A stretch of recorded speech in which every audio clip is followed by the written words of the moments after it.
Olá, sejam muito bem-vindos e bem-vindas ao ciclo de palestras sobre educação inclusiva. Eu sou a professora Luciane Molina, brailista, pedagoga, especialista em atendimento educacional especializado e mestranda em educação pela Universidade de Taubaté. Pesquiso sobre práticas escolares inclusivas na área da deficiência visual. Sabemos que a constituição de uma escola inclusiva é um processo desafiador que tem impulsionado diversas ações no cenário escolar, com relação direta ao acolhimento, respeito e valorização da diversidade. E é nesse sentido que a minha fala vai ser norteada, tendo em vista o tema central dessa palestra, que é sobre a conquista de uma escola acessível e inclusiva para os estudantes com deficiência visual, é que eu vou começar a minha fala situando sobre quem se trata esse público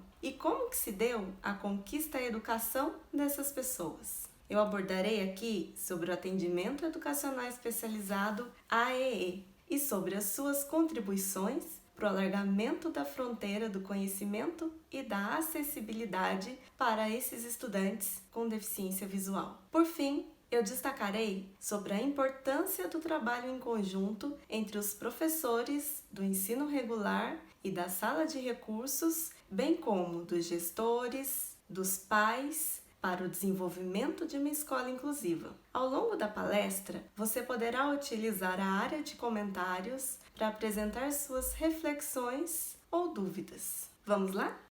A pessoa com deficiência visual. Antes de situar quem é a pessoa com deficiência visual, eu quero destacar que o conceito de pessoa com deficiência é relativo. Esse é um fenômeno que foi construído socialmente nas relações e se modificou ao longo de toda a história. As pessoas com deficiência fazem parte de um dentre os grupos de relações e de pertencimento bastante peculiares no que se refere ao acesso aos espaços de ensino formal, no caso, as escolas. Sejam estes na educação básica, profissionalizante ou no ensino superior. A deficiência, então, é um fenômeno que foi sendo construído socialmente nas relações. E o seu entendimento vem se modificando ao longo da história. Passando rapidamente pelo panorama histórico da pessoa com deficiência, percebemos que esta é tão antiga quanto a humanidade. Se analisarmos bem esse histórico, encontramos menção dessa população com deficiência desde a pré-história, passando pela antiguidade, pela Roma, pela Grécia Antiga, seja em Esparta ou Atenas, onde tinha-se um entendimento peculiar sobre essa população. A história, em todos esses períodos, assim como na Idade Média, é marcada pela segregação dessas pessoas. Somente durante os séculos 18 e 19 é que começam a ocorrer mudanças no entendimento sobre a deficiência e, consequentemente, sobre a visão diante da educação dessas pessoas. Dentre a população com deficiência, encontramos as pessoas que possuem deficiência visual. Embora a literatura mostre diversas classificações que são muito importantes diante do contexto em que elas são empregadas, eu vou destacar sucintamente algumas delas. A deficiência visual, então, ela pode ser entendida como a perda total ou parcial da visão, diferente do que são os erros de refração, que podem ser corrigidos com o uso de lentes, óculos ou cirurgias. No primeiro caso, da ausência de visão, trata-se da cegueira, e no segundo, da perda parcial da visão, trata-se da baixa visão. Sobre elas, há uma série de especificidades e diferenças. Ela pode ser congênita, ou seja, a pessoa já nasce com a deficiência ou perde a capacidade de enxergar até os 5 anos de idade, mais ou menos. Também pode ser adquirida em qualquer uma das fases da vida. Existem também as seguintes classificações. A classificação médica, que é realizada de acordo com a medição do campo e da acuidade visual, aquilo que é possível enxergar a uma determinada distância. A classificação legal, ela vem de acordo com os decretos 3.000 298 de 1999 e o Decreto 5.296 de 2004, que conceituam a deficiência visual. No estado de São Paulo, também é considerada a pessoa com deficiência visual aquela que apresenta perda da visão em um único olho, ou seja, que possui visão monocular. As classificações educacionais ou pedagógicas definem a cegueira como a perda total ou pouca capacidade de enxergar, necessitando de recursos específicos, como da leitura e da escrita em braille, e a baixa visão como sendo o comprometimento do funcionamento visual, mesmo com correção, necessitando de caracteres ampliados, de lupas, de contraste de cores e de iluminação adequada. Conhecer as definições e as classificações da deficiência visual e a complexidade de suas especificidades é muito importante para colocar em prática as ações da educação inclusiva através do atendimento educacional especializado, pois elas se complementam e vistas sozinhas não são suficientes para entender todas as necessidades educacionais especiais dessas pessoas. Conquista a educação e a educação inclusiva. Se analisarmos o histórico da educação da pessoa com deficiência visual, percebemos que existiram importantes protagonistas na área escolar. Eu poderia aprofundar nos detalhes, mas eu quero destacar as contribuições do francês Louis Braille na criação do sistema Braille e o papel do Instituto Benjamin Constant, que foi criado desde a época do Império. Louis Braille foi o criador do sistema Braille, que no século XIX abriu as portas para que pessoas com deficiência visual de todo o mundo se libertassem da prisão intelectual e passassem a ler e a escrever, a registrar e a aprender. Já o Instituto Benjamin Constant foi a primeira escola aqui na América Latina a adotar o sistema Braille em 1854. A concepção de educação que se tinha nesta época do Império era baseado na integração,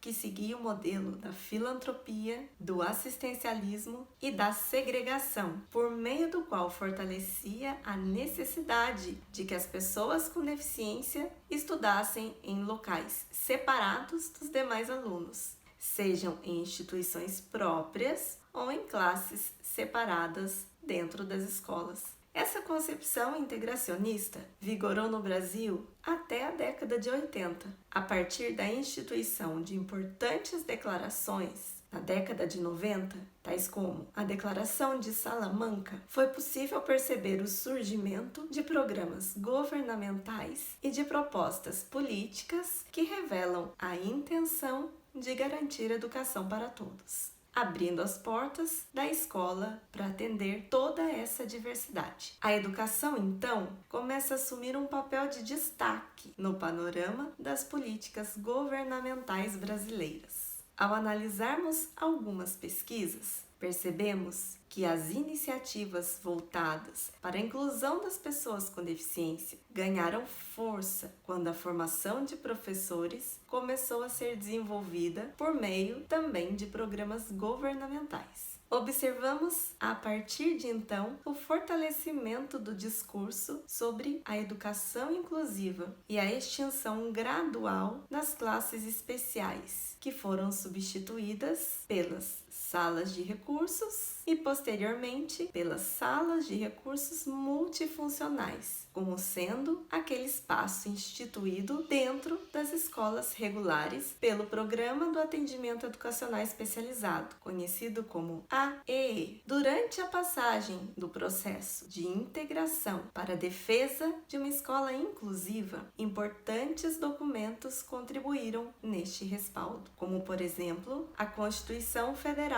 de 1988, garantindo o atendimento educacional especializado, e a Lei de Diretrizes e Bases da Educação Nacional de 1996, que elevou a educação especial como sendo uma modalidade transversal a todos os níveis de ensino, fortalecendo, assim, o atendimento educacional especializado, que tem a finalidade de organizar um currículo adaptado às necessidades educacionais especiais por meio de diferentes estratégias docentes. Outro documento foi a Convenção Internacional dos Direitos da Pessoa com Deficiência, da ONU, realizada em 2006. Que contribuiu na compreensão diante da necessidade da mudança do conceito de deficiência, que passou do modelo médico para o modelo social. As instituições de ensino, então, começam a entender, a partir da Convenção dos Direitos da Pessoa com Deficiência, que as condições de acessibilidade do ambiente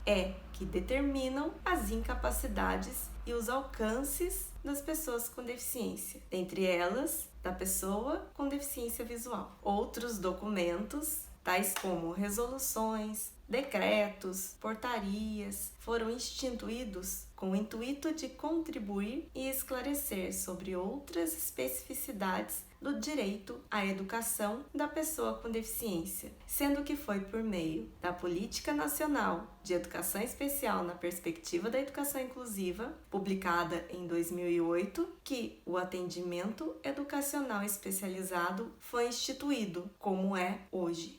Agora, eu abordarei sobre o cenário da conquista de uma escola acessível e inclusiva, lembrando que o processo de inclusão deve sempre partir do diálogo, tendo em vista que as soluções de acessibilidade são muito particularizadas. Cada caso vai exigir uma solução diferente e específica. Assim, se fixarmos somente na deficiência, não vamos conseguir enxergar o que cada um realmente é capaz de fazer. Falando sobre o atendimento educacional especializado para os estudantes com deficiência visual, é preciso também situar como são organizados esses atendimentos. Eles devem acontecer sempre no turno oposto ao que o aluno frequenta o ensino regular. Isso é chamado de contraturno. Os atendimentos complementam e nunca substituem a frequência na classe comum. O AEE para a deficiência visual, assim como para outras deficiências, geralmente acontece nas salas de recurso multifuncionais, que são espaços dentro das escolas regulares ou em centros de atendimento educacional especializado. Essas salas de recurso são ambientes em que existem tecnologias e recursos que ajudam o estudante com deficiência visual a realizar as tarefas que ele não consegue realizar da maneira convencional. Mas, para que essas tecnologias e recursos consigam levar autonomia e independência na superação das dificuldades visuais, é necessário a presença de professores especialistas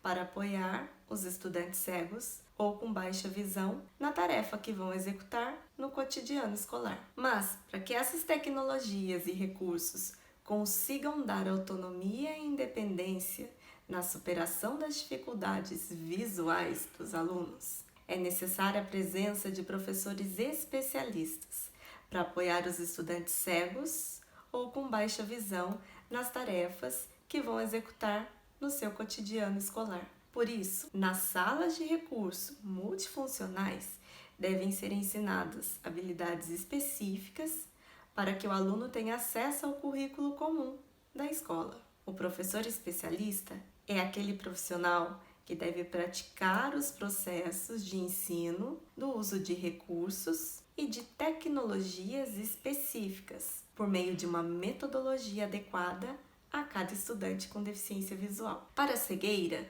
por exemplo, o professor deve apoiar-se no ensino do sistema Braille, começando pela estimulação sensorial e motora, uso de reglete e punção, que são instrumentos para obter a escrita Braille manual, digitação Braille na máquina Perkins e técnicas de leitura com a ponta dos dedos, que exige destreza e habilidade próprias. Ensino de ferramentas de comunicação, começando pela exploração física dos computadores, conhecimento dos sintetizadores de voz, para ler e escrever via computador, técnicas que permitam que o aluno consiga uma boa digitação, acomodação auditiva aos nuances timbre e velocidade de voz dos sintetizadores. Utilização de aplicativos diversos, tanto para computadores quanto para dispositivos móveis, que inclusive são capazes de ler em voz alta textos impressos em tinta. Adaptações em alto relevo. O professor especialista deve receber antecipadamente o conteúdo do material que necessita receber adaptação. Poderá reproduzir imagens, gráficos, mapas, diagramas e qualquer outro tipo de figura usando materiais com texturas variadas, tais como papel, tecido, canudinhos, isopor, plástico, cola relevo, miçangas e massa de modelar. Além das reproduções bidimensionais, que são aquelas planas, porém com texturas, ainda existe a possibilidade de construir maquetes em 3D ou objetos por meio da modelagem com massa de porcelana fria ou biscuit, por exemplo. Outra ideia interessante são os origamis. Outros trabalhos que também são feitos pelo AEE por meio do professor especialista são ensino da técnica de Soroban, que é um ábaco adaptado para realizar cálculos nas disciplinas de exatas, transcrição e adaptação de material em tinta para o braille, para que o aluno consiga fazer leitura do material didático que antes só estava disponível em tinta. Transcrição de material em braille para tinta. Isso significa tornar o material do aluno legível para o professor do ensino regular que desconhece a escrita em relevo. Aqui, o professor especialista converte a escrita em braille para a escrita manuscrita, feita à caneta. Ensino da tecnologia e da orientação e mobilidade. Já para os estudantes com baixa visão, com diversos tipos e graus, as habilidades específicas que devem ser praticadas no atendimento educacional especializado são ensino do uso de recursos ópticos e não ópticos, começando pela avaliação quanto ao melhor contraste, claro em fundo escuro ou escuro em fundo claro. Iluminação adequada às diferentes necessidades, melhor posicionamento em sala de aula, de modo que ele consiga ler no quadro. Materiais com contorno reforçado. Adaptação quanto ao posicionamento dos livros para leitura. Uso de guias manuais para leitura, para percorrer as linhas individualmente. Uso de réguas de aumento, lupas manuais, lupas eletrônicas, entre outros. Também podem ser feitas adaptações em tinta, estimulação visual, ampliação de fonte. Deve ser recomendado usar fonte entre 18 a 26. Lembrando que quanto maior a fonte, menor vai ser o campo visual de leitura. Assim, a leitura torna-se mais fragmentada. Outras habilidades também incluem produção de materiais com bom contraste visual, uso de tecnologia assistiva e produção de material didático referente à necessidade individual do estudante com baixa visão. Mais do que isso, o professor especialista precisa articular os conhecimentos específicos que ele sabe sobre a deficiência com o professor do ensino regular, para trabalharem juntos o programa curricular da escola e as possíveis flexibilizações. Isso porque é o professor do ensino regular que deve ser o responsável pela melhor gestão de sala de aula na classe comum em que ministra suas aulas, na presença de alunos com e sem deficiência visual. As situações de inclusão, mediante adaptações para acessibilidade, são muito particularizadas. Volto a reforçar, ou seja, não podem sofrer pressão ou imposição de qualquer ordem. Uma solução que é favorável para um aluno pode não ser a mesma solução para um outro aluno. Hoje, somos privilegiados ao termos diversas tecnologias e ferramentas, mas há de se ter cautela para analisar qual é o melhor recurso a ser empregado para cada aluno. Por isso, defendo aqui a articulação entre o serviço do atendimento educacional especializado por meio do professor especialista e o professor do ensino regular, passando também pela equipe gestora da escola, família e amigos desse estudante. O envolvimento conjunto sempre será fundamental para o sucesso da inclusão, assim como o diálogo constante. Cada um pode fazer a sua parte dentro das atribuições e das funções que ocupam. Desta forma, o estudante que apresenta alguma restrição para enxergar nunca deve ser excluído da possibilidade de aprender os mesmos conceitos que são ofertados aos demais alunos, seja através do método Braille, seja pela informática ou pelo uso de tecnologia assistiva. Porém, esse aprendizado deve ser da maneira mais adequada e confortável às suas condições visuais, visto que a condição da cegueira não deve nunca ser mais um fator de exclusão do aluno com deficiência da escola. Portanto, as adequações que dizem respeito aos conceitos específicos de qualquer disciplina, em especial das ciências exatas, precisam ser flexibilizadas também pelo professor regente da matéria, em parceria com o Programa de Atendimento Educacional Especializado. Essas flexibilizações requerem, sobretudo, decisões que devem partir do professor regente, no que diz respeito à ampliação do prazo para entrega de atividades ou tarefas de casa, alteração da lista de exercício para questões que não exigem visualização de figuras, com um esforço para cobrar conceitos semelhantes ou apresentar em formas de esquema o material adaptado às necessidades daquele aluno. Explicação em aula com termos mais descritivos, de modo que quem não está vendo compreenda toda a explicação. Evitar apontamentos tais como este, ali, aqui, lá, etc.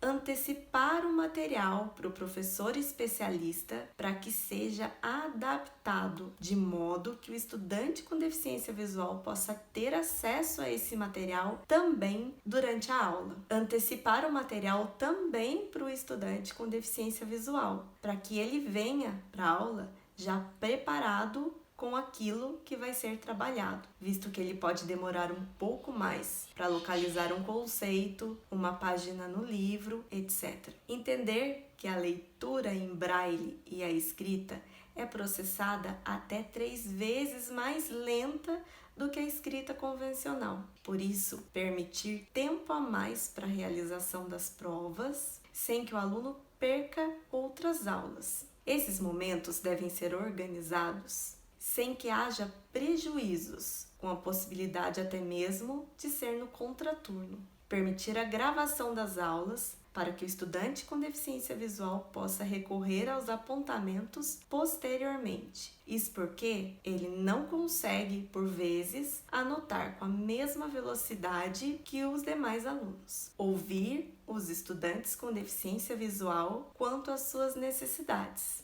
Diálogo constante. Disponibilizar, se necessário, a prova no formato acessível ou conversar com ele, com o aluno, sobre a possibilidade da impressão em braille. Nesse caso, quando eu falo em prova e em material acessível, isso inclui prova em material no formato eletrônico, com substituição de imagens por descrição, aqui conhecida como audiodescrição, ou reproduções em relevo no formato braille, provas em braille ou com caracteres ampliados. Garantir o uso de materiais e livros didáticos que sejam adaptados. Permitir o uso de soroban nas provas e nas atividades em aula. O soroban não é considerado uma calculadora, ele é um contador mecânico, no qual o próprio aluno é quem vai realizar as operações, etapa por etapa.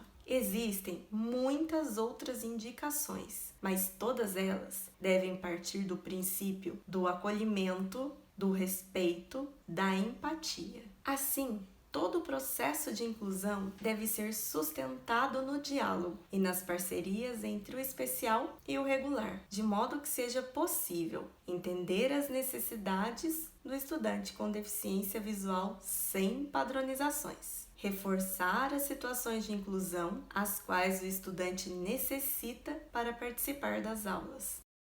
Assim, podemos concluir que em 2018 completamos 10 anos da implantação da Política Nacional de Educação Especial na perspectiva da educação inclusiva. Durante todo esse tempo de vigência, incorporou-se a noção de que a articulação entre o especial e o regular é possível através do atendimento educacional especializado e que dentro desses espaços, os estudantes com deficiência teriam condições de complementar o seu desenvolvimento escolar por meio da disponibilização de recursos e de tecnologias próprias às suas necessidades. Mas para que isso seja efetivado de fato daqui para frente, precisamos de no mínimo 4 ações articuladas entre si. São elas: os ambientes escolares e das salas de aula precisam possuir acessibilidade e serem organizados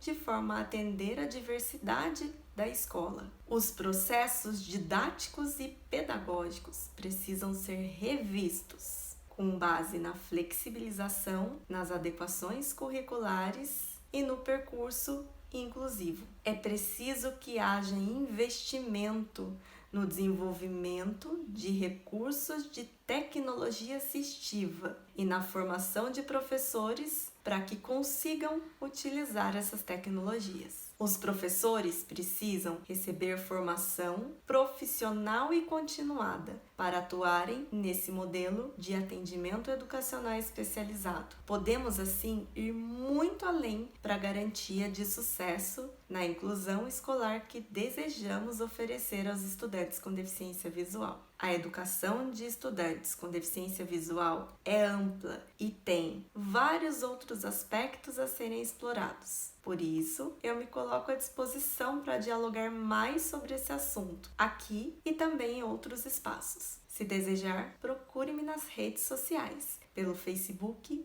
e pelo Twitter, com o nome de Brailu, que significa uma junção das palavras Braille e das iniciais do meu nome, Lu. Ou envie-me um e-mail, brailu@gmail.com.